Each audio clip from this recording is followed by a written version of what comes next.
Ba hùa do to trống hậu bề.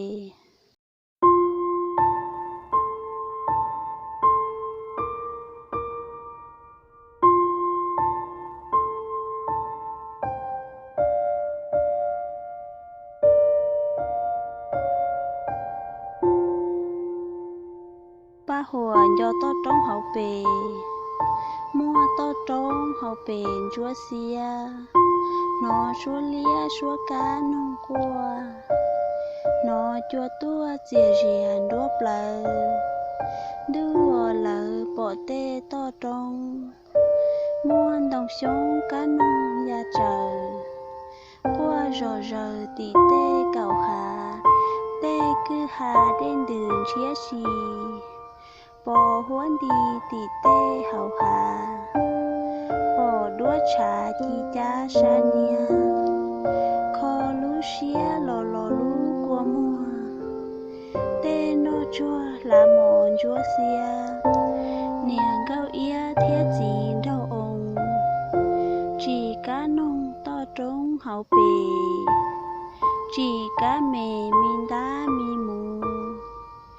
Ya ua khu bua tì tê la. Mua mẹ ba thơ tàu tàu cho.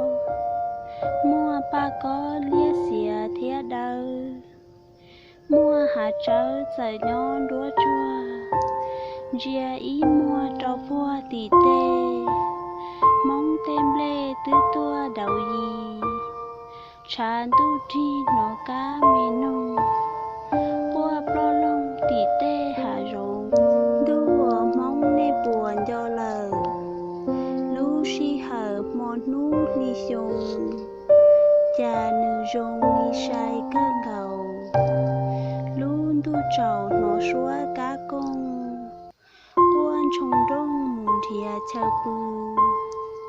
Đo chua xả lư khó ba đỡ vô. Đo cá cho lú chay sơn gió.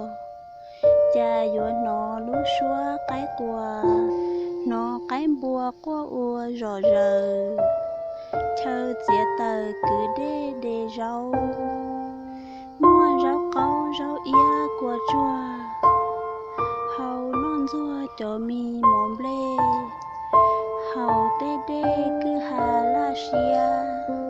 Nú chi ia thầu ta xuân đi. Trò cá ti sái trâu chua khổ. Cha yuột nó lú xua cái trâu. Bò cam bao bày da hầu ba. Kho xía cha trồng phong như mong. Nhó to trống hậu bề lì nô. Nhón chia to chỉ nhô cá la. Chia lú la mù thầu lú đờ. To trống giờ hạ rộng nu xia. Mua chùa lia mi nông mi nà. Mua nông trà nông cấu kỳ gia. Qua kho xía chan do tê cú rò. Nó cá ngò cá cù nè qua. Thía trừng mua lú chay lú trao. Ba đá bao xả lư đỡ vô. Ba mò thọ tơ ba đầy bao. Tê tê lau mua mì quả cừ. Chua tuôm lần từ lan dìa chua nú. Chán đu cú lú nú cái lò. Chà yuột nó lú xua cá trầu đu. Nông đã du ya hậu húa chùa. Blong xía chua chua nó cá chỉ blo. Ti sái ro to trống rộng chua. Nó lú xuống qua lau cáo tờ. Qua ua rò rờ tì tên đã to.